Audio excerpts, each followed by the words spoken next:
Jelang debat perdana Capres-Cawapres, fitnah dan berita bohong masih terus dilontarkan. Bagaimana istana dan pemerintah menanggapinya? Cukupkah lewat data dan fakta atau ada strategi lain? Nah, sudah bersama kami tenaga ahli kedeputian 4 kantor staf presiden sekaligus juru bicara pemerintah, Bang Ali Mukhtar Ngabalin. Terima kasih Bang Ali sudah bergabung bersama kami. Bang, kalau kita bicara untuk fitnah, kemudian hoax dan segala macam, cukup nggak sih kalau untuk dibantah dengan data saja? Ya, yang pertama memang selain data yang harus bisa disampaikan dari kantor staf presiden dan para menteri, tentu sejumlah narasi yang dipakai adalah untuk bisa memang harus mengcounter. Karena data-data yang dipakai adalah data-data yang tidak benar, data-data yang mengacaukan informasi kepada ruang publik. Begitu juga memang ketika satu hari masuk debat ini, tidak ada yang kurang dari apa yang dilakukan oleh pemerintah. Sebutlah seperti tadi baru diberitakan tentang Klaten, Sragen. Bagaimana mungkin bisa Klaten itu adalah kebanjiran beras impor. Sementara Klaten, Sragen itu adalah daerah-daerah yang seperti di Sulawesi Selatan, di Sidrap, di Rapang. Itu adalah daerah-daerah yang memang memproduksi beras yang luar biasa. Jadi memang sepertilah sore hari ini, tentu saya harus melakukan klarifikasi terhadap stok beras yang dimiliki oleh Departemen Pertanian hari ini. Ya, saya kemarin bicara panjang, kemudian data-data yang disampaikan. Jadi tidak ada lain kecuali memang kepada ruang publik melalui Metro, Medsos dan lain-lain. Kami harus bisa mengklarifikasi semua data-data yang, sorry mohon maaf, ini data-data sampah loh sesungguhnya. Ya, Anda juga pernah bilang tuh soal data sampah. Jadi maksudnya kalau data sampah itu memang nggak sesuai sama sekali dengan sama fakta. Sekali tidak benar. Sebut juga mengenai terkait dengan badan usaha milik negara BUMN. Ini kan bagaimana mungkin semua penjelasan yang terkait dengan data-data yang dikemukakan oleh 02 calon presiden Prabowo Subianto tentang badan usaha milik negara luar biasa. Itu berita-berita yang sebetulnya adalah jauh dari fakta yang ada. Dengan begitu maka kepada publik tanah air, kepada rakyat Indonesia, tentu rakyat akan mengerti. Rakyat akan mengerti bahwa Indonesia ini bukan negara Balkan, bukan Ethiopia, tentang stok cadangan bahan bakar, tentang stok beras, garam dan lain-lain. Seperti kita ini negara Syria, masa sih ada pemimpin, calon pemimpin negara tidak memberikan optimis kepada rakyat Indonesia? Kira-kira apa yang diharapkan?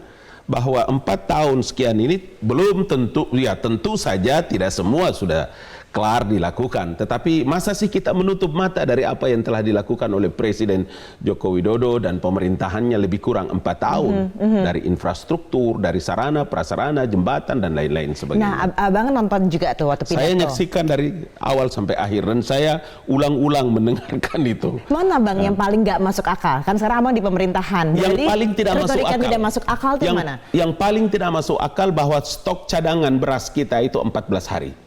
Satu, negara ini, Republik Indonesia ini kalau umpama dalam masa perang, kita hanya bisa bertahan 3 hari. My God, sesuatu yang irasional. Makanya saya bilang, siapa tahu memang Pak Prabowo itu dalam perjalanan, memang dalam ketiduran, tiba-tiba bangun dan langsung mengajukan pidato kebangsaan seperti itu. Tidak boleh. Sebagai seorang pemimpin menurut saya tidak bisa.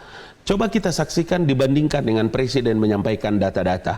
Karena setiap beliau akan berpidato, data-datanya dikumpulkan. Dari Menteri BUMN, dari Pertanian, dari Menteri Perindustrian, dari lain-lain sebagainya. Kenapa? Karena data ini didapatkan semua yang disampaikan, baik Presiden Joko Widodo maupun calon presiden Pak Prabowo itu adalah didengar oleh publik tanah air dari seluruh rakyat Indonesia.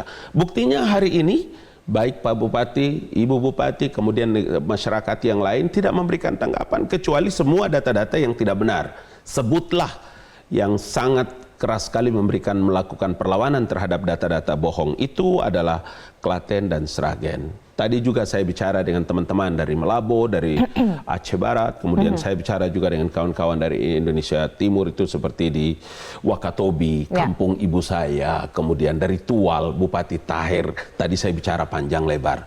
Jadi tidak benar sama sekali tidak ada yang informasi yang disampaikan. Tidak, inilah yang saya pikir memang menjadi penting bagi kami sebagai orang yang bekerja hari-hari di samping Bapak Presiden dari kantor staf Presiden, maka kami harus bisa melakukan klarifikasi karena ada datanya. Oke. Gitu. Baik, Bang, ini juga yang juga menarik karena kan Abang waktu 2014 pernah di KMP sama Pak Prabowo juga. Nah, tapi ini kan retorika yang disampaikan terus-menerus begitu ya.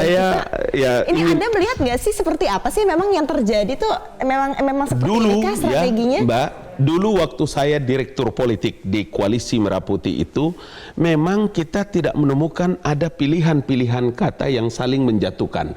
Kita tidak menggunakan narasi-narasi yang mencederai orang. Coba kita perhatikan pidato lebih kurang sekian, 40 sekian menit itu. Narasi yang dipakai adalah pilihan. Konten yang dipakai juga pilihan-pilihan kata yang memberikan kepada rakyat Indonesia itu ada pesimisme orang berbangsa dan bernegara.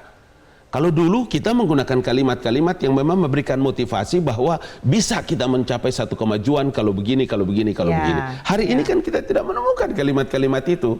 Ada masalah apa di balik ini? Sehingga saya berkali-kali mengatakan bahwa hanya fitnah, hanya sebuah berita-berita bohong, berita hoax, kemudian kebencian yang bisa dipakai untuk mengungkapkan dalam mengangkat elektabilitas.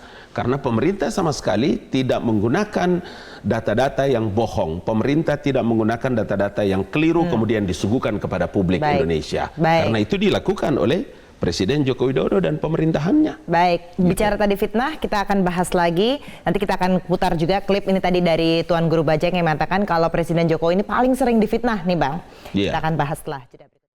Menurut PGB, Jokowi presiden yang paling sering difitnah. Anda juga melihatnya seperti itu enggak, Bang Ali? Saya mau bilang bahwa hampir tidak ada pilihan kata atau kalau kita bawa ke kebun binatang, tidak ada lagi jenis binatang yang di Rawa Ragunan itu yang tidak dimelekatkan pada diri Presiden Joko Widodo. Begitu halnya dengan saya. Tidak ada satupun jenis binatang yang tidak melekat namanya itu disandarkan pada Presiden Jokowi. Separah itu. Iya benar. Kenapa? Sementara di dalam agama Islam itu kan ada hadis Nabi begini loh Mbak. Man hana amirahu hanallahu ta'ala. Siapa yang menghujat, siapa yang mencaci maki pemimpinnya, maka Tuhan akan menghujat dan mencaci makinya. Itu kita sadar loh. Kalau kita bercerita tentang perlunya komunitas muslim yang paling terbesar ini kemudian menjatuhkan pilihan kepada 01 atau 02, maka mestinya kita menggunakan cara-cara yang bagus dalam mengangkat elektabilitas, mengangkat nilai-nilai yang positif dalam rangka melahirkan sebuah pencitraan yang bagus. Karena tidak ada orang yang tidak melakukan pencitraan. Baik dia pemimpinnya yang sudah jadi maupun yang calon pemimpin. Di seluruh dunia seperti itu.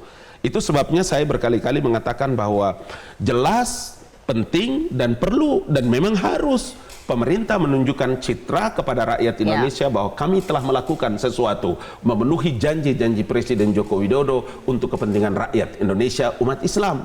Itu sebabnya saya juga mengatakan, tunjukkan kepada saya Ustadz, Kiai, ulama mana yang dikriminalisasikan. Kenapa tahun-tahun kemarin tidak disebut kriminal ketika dia dipenjara, ketika dia kena hukum pidana? Hari ini Anda menyebutkan itu sebagai kriminal.